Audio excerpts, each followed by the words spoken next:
자, 오늘 하나님이 우리에게 주시는 말씀, 자, 히브리서 12장 1절부터 2절이에요.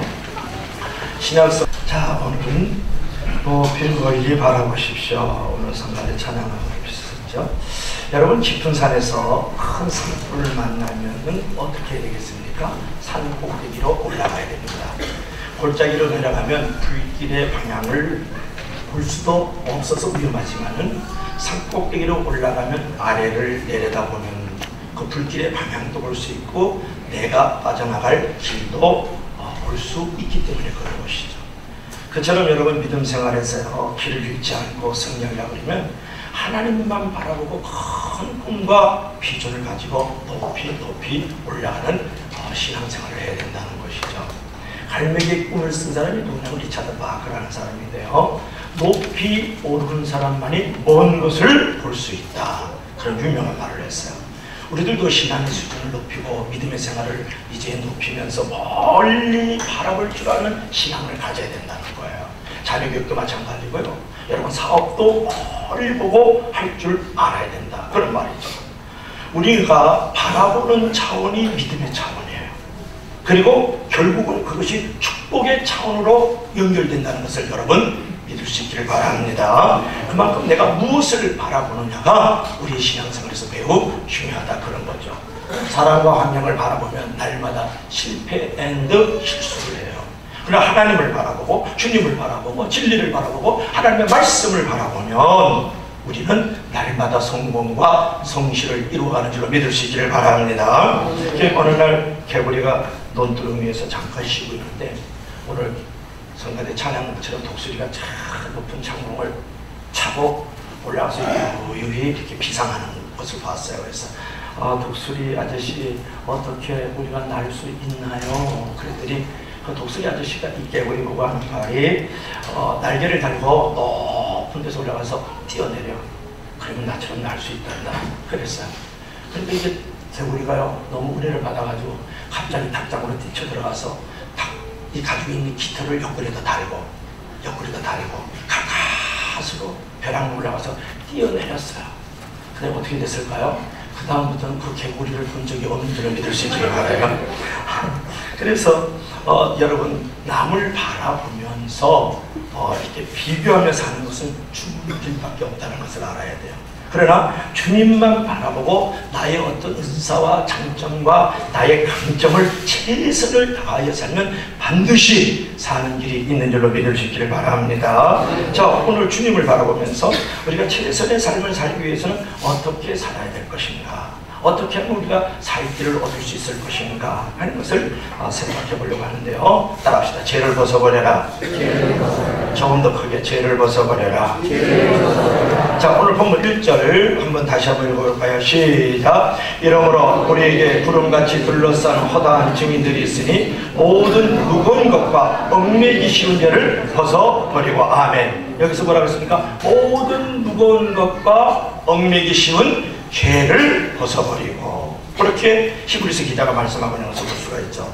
이 구절을 보면 인생에서 무거운 짐은 사업에 실패한 짐도 아니고 내 남편이나 내 아내나 내 자식들이 이제 말썽 부리는 그런 무거운 짐도 아니고 바로 죄임을 우리에게 가르쳐주고 있는 것을 볼 수가 있어요. 중요한 것은 우리가 얽매여 있고 이 무거운 죄를 어떻게 이 죄의 사슬에서 벗어날 수 있느냐는 거예요. 사실 이제 죄를 벗어버리는 가장 중요하고 유일한 방법이 하나 있는데 그것은 무엇일까요? 죄의 사슬보다 더욱더 큰 은혜의 사슬에 매이는 것이다. 그런 것입니다. 죄의 사슬보다 더 큰 은혜의 사슬에 매이는 것이다. 어느 날 한 아이가요 철수인데 새총을 쏘다가 엄마가 아끼는 앵무새를 죽였어요. 그러니까 이건 실수지 죄는 아니잖아요. 그런데 앵무새를 죽인 것이 너무 두려워서 야단 맞을까봐 그거를 그 죽은 앵무새를 갖다가 마당에다가 심었다. 좋은 말로 심은 거지 그거는 매장한 거죠. 도둑질해서. 바로 거기에 이제 죄가 시작되잖아요. 철수야, 야, 저 앵무새 어디 가냐? 몰라요. 그래서 몰라요. 시치미를 딱 떼죠. 그럼 죄는 더 커지는 거예요. 그러면서 죄가 커질수록 관계가 더 깨어지는 거거든요. 그때 이제 엄마가 다시 물어도 계속 모른다고 이제 시침을 뚝 냈어요. 그때 이제 밥 주려고 아줌마가 갑자기 야 철수야 너 기름 좀 사올래? 아니 아줌마 내가 돈 줘서 쓰는 사람인데 무슨 기름을 사와요? 왜 저한테 그걸 시켜요? 내가 아는데 너 마당에 뭘 심었지? 앵무새. 그러니까 알았어요. 그냥 주세요. 내 돈을 사올게. 그래서 사다 줬어. 그 약점을 이용해가지고 계속 그 아줌마가 철수를 계속 이용하고 그 다음에 이제 나자면 이제 그를 도구로 쓰죠. 그리고 자기는 낮잠만 자요. 철수가 이제 자기가 숨긴 죄 때문에 이제 꼼짝없이 이제 발목을 잡혀서 주인집 아들이 팥줄고 종의 노예가 됐다. 그런 말이에요. 그러니까 매일처럼 종처럼 자니까 얼마나 지옥 같아요. 말도 못하죠. 철수는 이제 견디다 못해가지고 엄마 앞에서 무릎 꿇고 죄를 고백하고 엄마 사실은 제가 그 앵무새 제가 죽였거든요. 엄마가 이 녀석 그러려고 그러는 게 아니고 내가 다 알고 있었어. 뭘 그래. 앵무새보다 네가 더 중요하다. 중요한 것은 너의 실수와 잘못을 고백할 줄 아는 거 그것이 훨씬 더 중요해. 앞으로는 그러지 말아라. 힘들었지. 불편했지. 불행했지. 앞으로는 빨리 그런 일이 있으면 실수든 죄든 엄마한테 고백하도록 하라. 그거 말을 들으니까 막 새의 깃털처럼 가볍잖아요. 자유롭잖아요. 평안하잖아요. 근데 그것도 모르고 말이죠. 밭을 맞으면 야 철수야 너 오늘 좀 설거지 좀 해야 되겠다. 저 마당에다 너 심은 거 있지 앵무새. 알아서 해. 그러니까 메롱 이 녀석이 너 지금 나한테 까부냐? 나 안 할 거예요. 그러니까 이 밭을 맞으면 노예처럼 부리려고 했는데 이미 이 철수는 아들이고 그죠? 자유한 몸이 됐잖아요. 고백한 건 몰랐죠. 그래서 협박이 무섭지 않았다. 그러면 우리가 이제 여기서 우리가 알 수 있는 것은 죄를 고백하면 그게 용서가 오고 자유가 오고 평안이 온다 이렇게 그런 거죠. 사단은 나쁜 팥줄과 아주 똑같아요. 그래서 우리가 하나님이 기뻐하시는 일을 하려고 하고 이렇게 예배를 드리려고 하면 사단이 와서 조용히 속삭여요. 오늘 다 뒤에서 속삭였을 거예요. 야, 너 어쩜 이렇게 양심이 없냐? 야, 지긋지긋하게 뻔뻔스럽다. 야. 어떻게 하나님 앞에 찬송하고 예배 드릴 수 있냐? 그렇게 해서 교회를 가고 충성되냐? 야, 말도 안 돼. 그래. 사단은 계속 과거의 죄와 허물을 계속 들추어내는 거다. 우리 성도들도 계속 과거의 죄와 허물과 실수와 잘못을 들춰내면 사단의 아들이요 귀신의 종이에요. 그런데 사단이 정죄하는 음성인지 마음에 들리거든. 여러분들은 다 미소를 지으면서 다 함께 외쳐야 돼. 그래 나는 죄가 많다. 그래 부족하다. 어떨래? 예수님의 피로 제 지침을 받았거든. 용서해 주셨거든. 당장 명령을 물러가라. 나는 그래도 불구하고 그래서 나는 교회 가서 충성하고 봉사하고 예배를 더 드린다. 할렐루야. 그러면 어떤 사람들이 이런 담대한 고백을 하는 것은 이게 도피나 해피나 자기 합리화가 아닙니까? 그것조차도 사단의 음성이다. 바로 그것이 믿음이다. 할렐루야. 여러분 그런 믿음을 가지고 다시는 죄의 종이 되어 자기를 학대하며 살지 말아야 된다. 그런 거예요. 우리가 살 길, 우리가 더 높이 올라가서 멀리 바라보고 있으면 이런 죄의 사슬에서 벗어나야 된다. 그런 말이에요. 두 번째로 따라합시다. 인내하라. 인내하라. 자, 12절 1절에서 하반절을 읽어봐요. 죄를 벗어버리기만 하면 안 되지. 그 다음에 또 있죠. 그 다음부터 읽어요. 시작. 인내로서 우리 앞에 당한 경주를 경주하며. 여러분 인내로서 우리 앞에 당한 경주를 경주하며. 여러분 인생은 경주하는 거잖아요. 오늘 이제 체육대 하니까 아마 이렇게 달리는 것도 있을 것 같고 서로 또 이렇게 골도 넣는 것도 있을 수 있고 다 합니다. 지극히 작은 것 때문에 생명 걸지 않게 주님을 가지고 축원합니다. 우리가 기도할 때 생명 걸고 말씀 읽는 거 생명 걸고 전도하는 일에 생명 걸고 봉사하는 일에 생명 걸어야 되는데 우리 크리스천들은 또 항상 육신적이고 조금만 상 하나 받으려고 쪼꼬레 연필 몽당 연필 하나 더 받으려고 생명 걸지 않기를 바랍니다. 할렐루야. 그래서 인내로서 우리 앞에다가 경주를 경주하며 인생의 경주에서 가장 중요한 것은 뭐냐면 순발력 또는 순간적인 열정보다도 꾸준한 인내가 중요한 거예요. 여러분 인생을 살 때 100m 달리기 하듯이 막 달려가면 얼마 못 가서 지치고 쓰러집니다. 그러나 꾸준히 걸으면 결국은 승리하게 되고 목적지에 이룰 수가 있는 것이거든요. 여러분 기도도요. 어느 날 그냥 갑자기 불 받아서 폭발적인 기도 하는 것보다도 돈이 오나 비나 전화 오거나 바람 부나 소방 맞으나 뭐 대박 맞나 늘 하나님 앞에 꾸준히 기도하는 사람이 능력 있는 기도고 그런 사람이 축복받는 기도를 이루는 줄로 믿으시기를 바랍니다. 할렐루야. 저럼 여러분 인내도 중요하지만 더욱더 중요한 것은 뭐냐면 분명한 목표를 가지고 인내하는 것이 중요해요. 분명한 목표를 가지고 인내하라. 오늘 본문에서 히브리서 기자가 인내로서 우리 앞에 당한 경주를 경주하라 그랬거든요. 어떤 경주를 해야 되는지 그 꿈과 그 목표가 분명히 되거든요. 만약에 목적과 방향이 없이 인내하면 크게 실패하는 인생은 되지 않지만 크게 성공하는 인생도 되지 않는다는 것을 알아야 돼요. 다시 한번 할까요? 여러분 목적과 어떤 방향이 없이 인내를 하게 되면 크게 실수하지 않는 인생은 되지만 크게 성공하는 인생도 되지 않는다는 것이 중요해서 여러분 수정란 달걀은요 21일 동안 어미닭이 딱 품으면 부화해서 노란 병아리가 뛰쳐나옵니다. 근데 무정란 달걀은요 뭐 20일이 아니라 21년을 품고 있어도요 거기에 부화도 되지 않고요 병아리 하나 아니면 지새끼 하나 튀어나오지 않아요. 그러니까 무정란 달걀이기 때문에 그래서 우리가 해야 될 것은 뭐냐면 꿈이 없으면요 1년에 가든 5년에 가든 10년에 가든 20년에 가든 어떤 인생의 작품을 낳을 수가 없다라는 거예요. 그러나 꿈이 있으면 반드시 그런 사람에게는 그 꿈을 쫓아서 나에게 보다 좋은 작품 인생을 만들어갈 수 있다는 거죠. 그래서 꿈이 인생을 만들고 인생의 꿈을 만들어가는 거거든요. 꿈이 있을 때 더 기도하게 되고 꿈이 있을 때 믿음 갖게 되고 꿈이 있을 때 더 말씀을 의지하고 순종하는 사람이 아멘. 꿈이 없는 사람은 망자예요. 죽은 사람하고 똑같아요. 그런데 꿈이 있는 사람은 신자예요. 정말 하나님을 믿을 수 있는 사람이 되는 것이죠.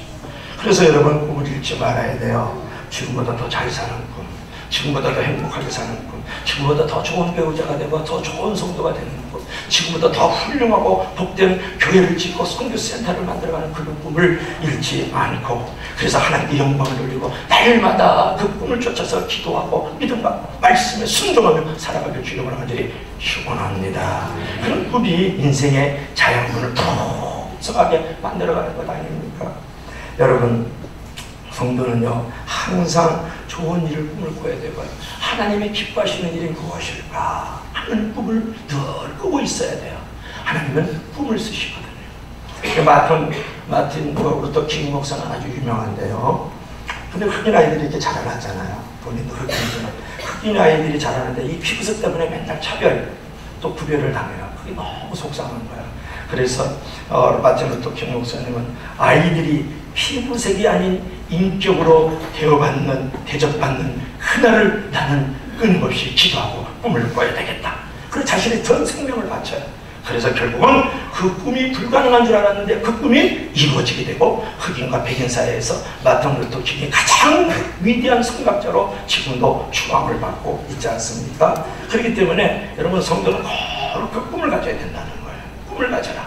그래야 경주를 위한 인내의 경주가 이루어지는 것이지 않겠습니까?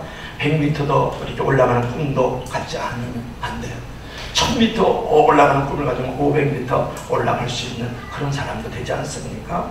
그 꿈이 쉽게 이루어지진 않아요. 그래서 오늘 성경은 말씀하기를 인내하라. 내 앞에 당하는 그 경주를 경주하기 위해서 인내하라. 그렇게 말씀을 하고 있는 거죠. 그처럼 여러분 좋은 꿈을 품고 인내하면 반드시 상황이 반전돼서 인생의 역전의 주인공이 되는 줄로 믿을 수 있기를 바랍니다. 네. 여러분 신앙생활을 할 때 봉사를 잘하는 것도 필요하고 은사가 많은 것도 필요하고 친밀성을 가지는 것도 필요하지만요 무엇보다 가장 중요한 것은 시련이 있어도 사랑과 믿음을 포기하지 않고 교회 사랑을 포기하지 않고 주님의 사랑을 포기하지 않는 사람이 정말 신앙생활 잘하는 거예요. 그러면 반드시 그 시련을 당하는 것 이상으로 하나님께서 존귀한 이치와 명예와 영광을 허락하여 주시는 줄로 믿을 수 있기를 바랍니다. 네. 자 마지막으로 따라합시다. 예수님만 바라보라. 예수님만 바라보라. 자 2절 한번 읽어봐야 되겠죠. 2절 우리 다 같이 마지막으로 시작. 믿음의 주여 또 온전히 하시는 이 예수를 바라보자. 저는 그 앞에 있는 즐거움을 위하여 십자가를 접사 부끄러움을 내지 아니하시니 하나님 보좌에 은혜 되셨습니다. 아멘. 너무나도 귀한 말씀이야. 믿음의 주여 온전히 하신 예수 그리스도를 바라보자. 그는 자기 앞에 있는 즐거움을 위하여 십자가를 피하지 아니하고 오히려 부끄러움과 수치를 개의치 아니하고 인내하다가 결국은 하나님 보좌 우편에 앉으셨다. 그렇게 말씀을 하고 있지 않습니까? 여러분, 이 말은 뭐예요? 예수님을 바라보는 것만 잘해도 승리하는 삶을 빼앗기지 않는다, 그런 말이거든요. 여러분, 요새 사람들에게요 가장 어려운 얘기는 뭐냐면 고난보다도요, 여기도 나와 있습니다만은 부끄러움을 개의치 아니하시는 수치감이 요즘에 현대인들이 참 힘들어하는 거거든요. 고난은 지나가면 금방 잊어버리는데요, 그 수치감, 그런 어떤 부끄러움은 후유증은 매우 오래가요. 그 수치심을 치료하는 가장 놀라운 치료가 뭐냐면 예수님의 십자가를 바라보는 거. 예수님의 십자가를 바라보는 거.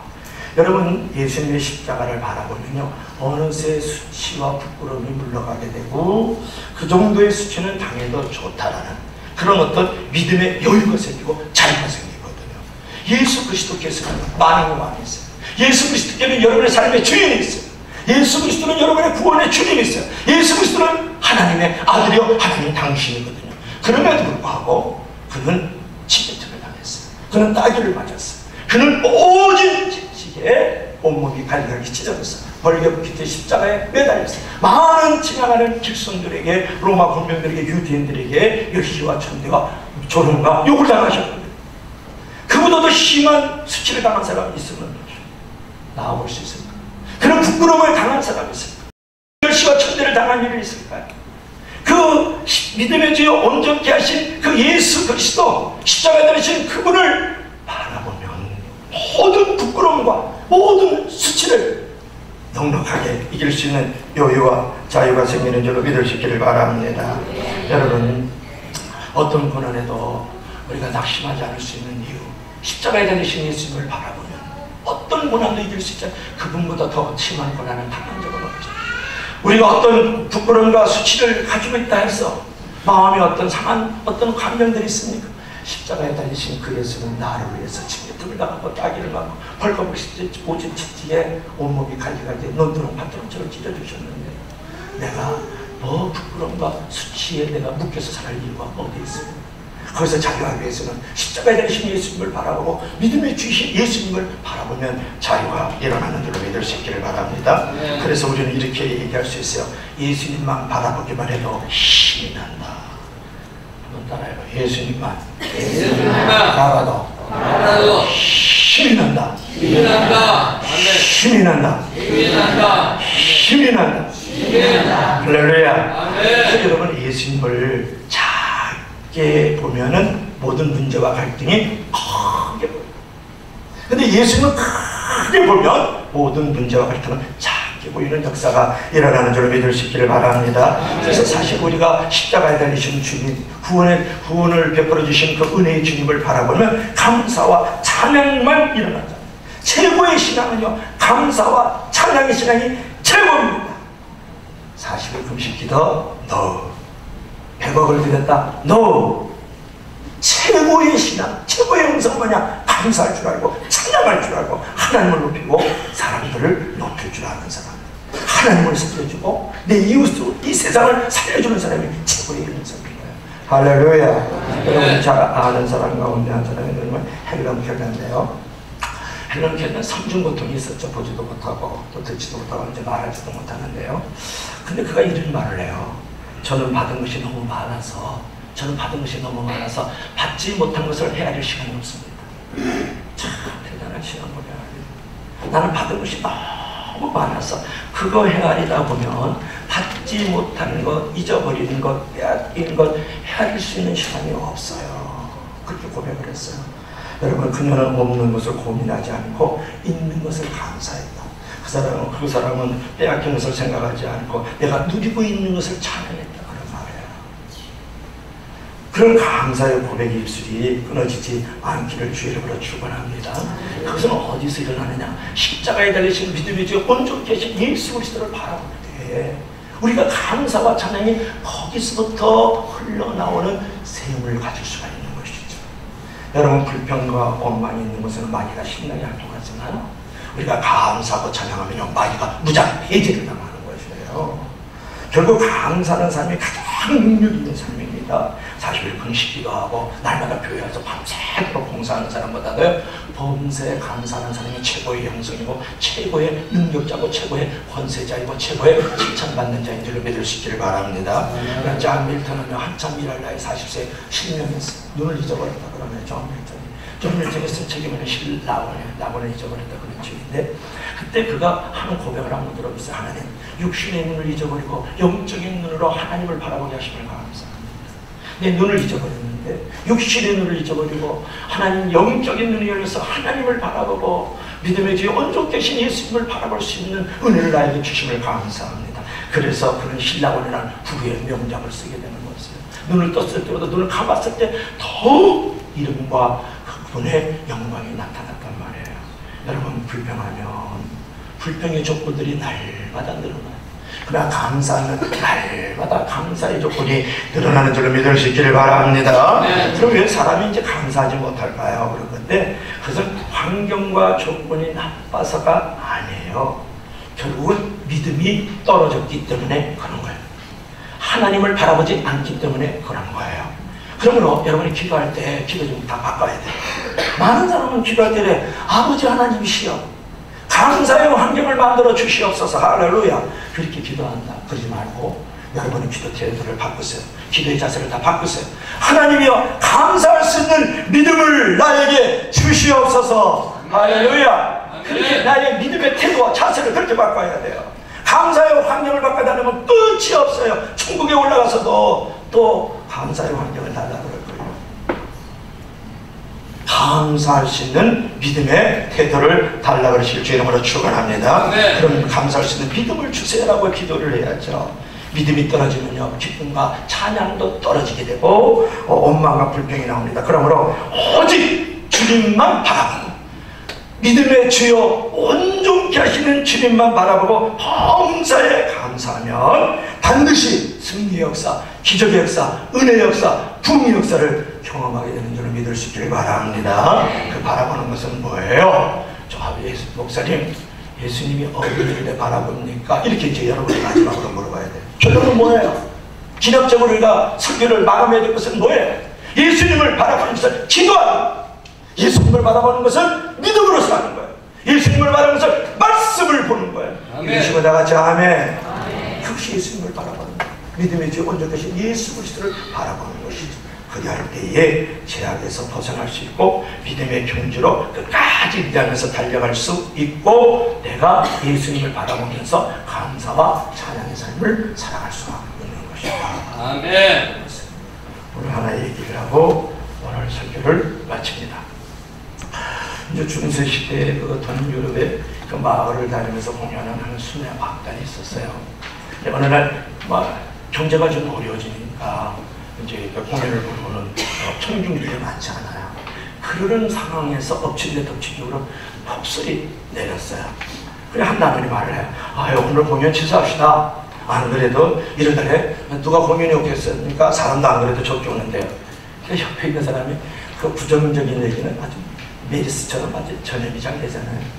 어제도 몇 사람 낳고 우리 공연했는데요. 오늘도 사람이 없을 것 같아요. 입장료 돌려주고요. 공연을 취소합시다. 아무도 이런 일에 대해서 이의를 제기할 사람은 없을 것 같아요. 그럴 때 이제 대표적인 리더가 누구예요? 단장이잖아요. 이제 단장한테 막 공연을 취소하다고 아주 불같이 막 덤벼들었죠. 그러자 단장이 와서 조용히 타령합니다. 다른 여러분들이 낙심하는 마음 잘 알아요. 저도 낙심이 됩니다. 그러나 우리는 오늘 올지도 모르는 사람들을 위해서 공연을 예정대로 하고 최선을 다해야 돼요. 사람이 적게 오는 것은 구경으로 온 사람들의 잘못이 아니지 않습니까? 우리는 이런 상황 속에서도 이제 우리의 공연을 보러 오는 사람들을 위해서 최고는 아닐지라도 최선을 다해서 공연을 해드려야 되겠죠. 결국 그들은 좀 마음이 좀 쭈그러지고 좀 우울했지만 공연을 강행을 했어요. 그러나 아주 가장 훌륭한 공연을 했어요. 공연이 끝난 후에 한 청중이 이제 그 단원에게 메모지를 하나 넘겨줬어요. 넘겨주면서 그 단장에게 주시라고. 메모지를 가지고 그 단원이 이제 단장에게 넘겨줬어요.